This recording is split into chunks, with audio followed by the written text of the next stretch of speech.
ليه الناموس منتشر بالشكل المرعب ده السنة دي بالذات؟ السبب مش عامل واحد، في كذا حاجة اتجمعت مع بعض وخلت الظروف مثالية للناموس. والأغرب إن جسم الإنسان نفسه ممكن يكون واحد من الأسباب اللي بتخلي الناموس يلاقيك أسرع.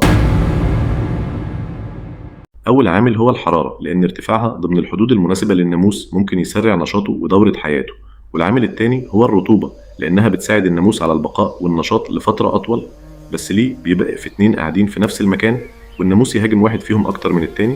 هل الناموس فعلا بيقدر يختار الشخص اللي هيلدغه؟ ولو بيختاره إزاي؟